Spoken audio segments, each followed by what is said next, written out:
this after with him in the final press conference of George Groves versus Chris Eubank Sr. Yeah. With me, a trainer of George Groves, Shane McGuigan. How you doing, Shane? Yeah, good, thanks, mate. Shane, what did you make of the final press conference? Yeah, I thought it was good. I thought it was as to be expected. I didn't realise that. I was a bit surprised that Senior wasn't there, but you know, apparently Gabriel Clark, who's the head of ITV, said that he wasn't there for the Yildirim fight as well. But that was a bit of a strange thing to see. You know, Eubank by himself, but the son by himself. But in terms of press conference, yeah, I feel like George played it how he always plays it, quite cool, calm, and collected. Eubank feels like he's still trying to sell the fight, feels like he still has to prove himself, and you know, maybe it's just the fact that he's in this sort of level of caliber of fight for the first time. You know, he's in massive fights, lots of press hit, so he's still kind of buying at everything, and that just shows that maybe it's a lack of experience. Now, last week there was a bit of controversy over the comments made by Chris Eubank Sr. Regarding that George needs to be protected during this fight. He made references on Nick Blackwell. What was your take on this comment? I thought it was disgusting. Classless is what Groves said, but then he came out after he said classless. He came out with that video of Tyson Fury, which I just think is disgusting. The man. You know, I feel like there's a lot of emotions in Senior. You know, it's his son. He's still a dad at the end of the day. This is his son going into there to fight, and he knows how good George Groves is. So, you know, he's on edge. You can see him yesterday at the public workout. He came over to us, started shaking our hands and stuff. There's a lot of sort of chinks in the armour with that lad. Like, I think, you know, he's up and down, and the comments were wrong. They were disgusting. And I think he should make a public apology to George's family, and also to you know, Nick Blackwell and Tyson Fury. Well, Eubank Sr. has referred to you in the past as a PE teacher. Has those comments offended you at all, or do you just take it in the chin? Not at all. Like, behind closed doors, look, Chris is a friend of my dad's, and they see this as he's like a pantomime. He thinks he's in panto like the whole time. He's walking around, you know, like playing up to the crowd. He's just an entertainer, and we're the enemy right now. But at the end of his pantomime show, they just go away and they, you know what I mean? They're just normal people. But he just thinks like he can say all these things, and then at the end of it, just shake hands. And I'll shake his hand, but like, I lost respect for him a while ago. But you know, which is a shame, because he was a good fighter, and I feel like the general public are losing respect for him as well. Well, this is arguably Eubank Jr.'s toughest test yet. So what advantages of the press do you think that Eubank or opposing Groves can fight with? What advantages he possesses? He's got speed on his side.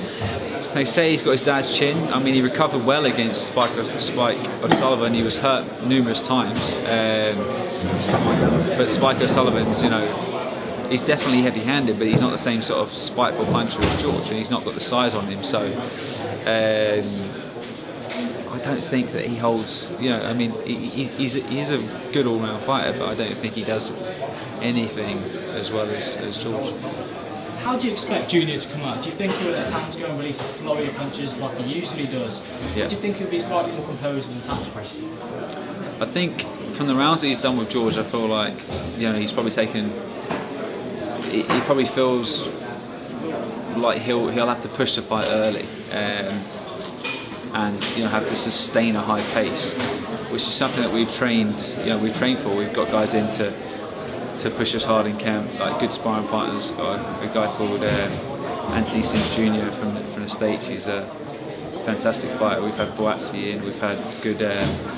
Salem, got a couple of like young prospects coming through as well that we've had them over. So we've had top quality sparring that's pushed us the whole way, and you know, we're prepared for it. But I do feel like he's going to come out. He's going to try and push it early, because we waited too long against Billy Joe. He was able to bully Billy Joe a little bit in the later rounds. Just George having the extra size, being the bigger man, being a lot bigger than Billy Joe, I don't feel like he'll have that advantage to be able to rest him on the inside, push him about and bully him.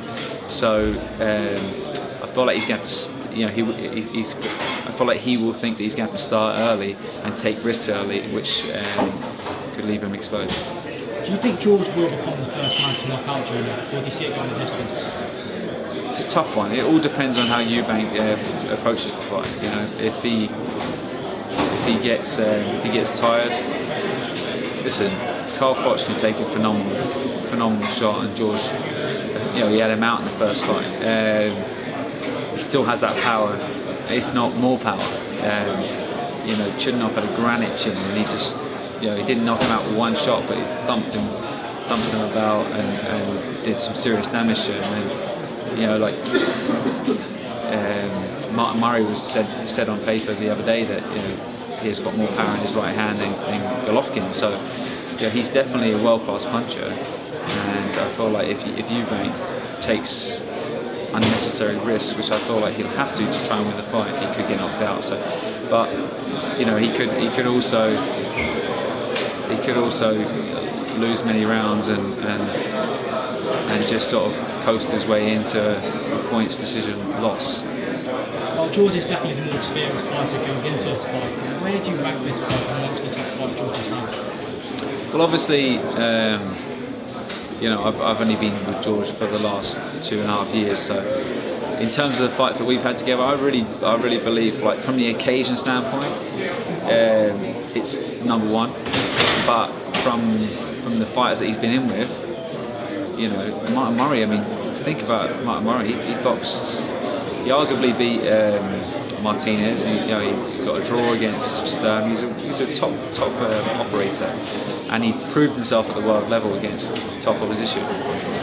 And he handled him easy. I think it's maybe just above that, but below Chudinov, because Chudinov was a world champion.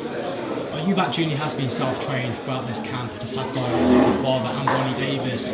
But from your perspective, what impact does a trainer have towards his fighter throughout training camp and from fight night? At the top level, you need all the help you can get. And whether there's a guy who's, as Ronnie Davis said, like Mike Tyson.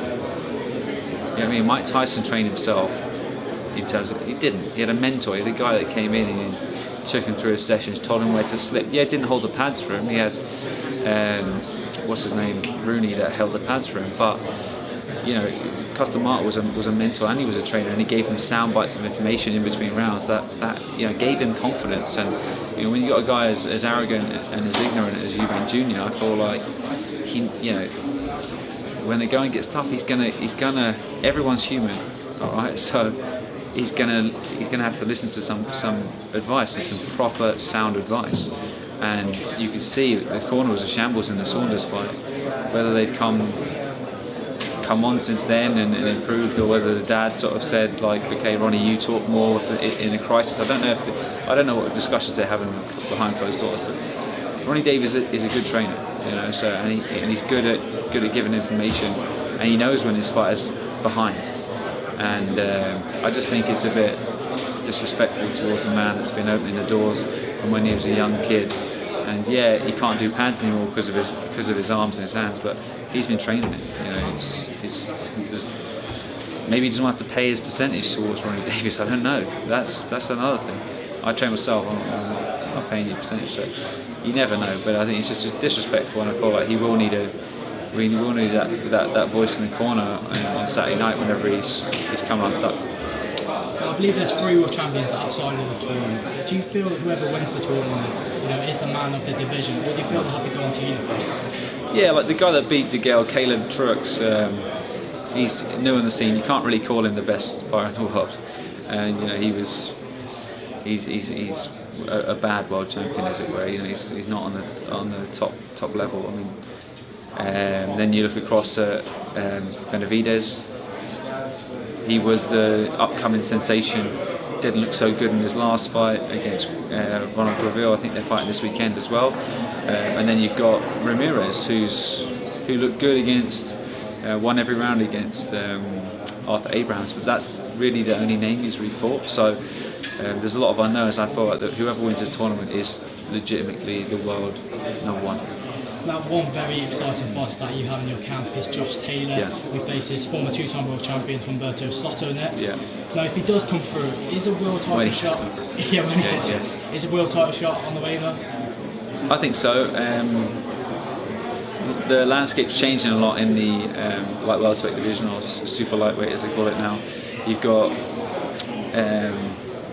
Amir Iman, who's fighting for the WBC against the Ramirez. You've got Garcia versus Lipness. You've got Progress versus he was scheduled to box. What was his name? He just pulled out, and then Dongo stepped in. So yeah, I mean, and then you got Morris Hooker fighting James Flanagan. So we will be bumping ourselves up the ratings and rankings in each governing body after this fight. And I really feel like we're going to target the WBC route. So they're a good governing body to work with, and I feel like maybe not this fight, then one afterwards, and then we'll fight for world title. Shane, it's been a pleasure. Good luck. Appreciate it. Thanks so much. Shane McGuigan, 4 Fight Club TV. Thank you.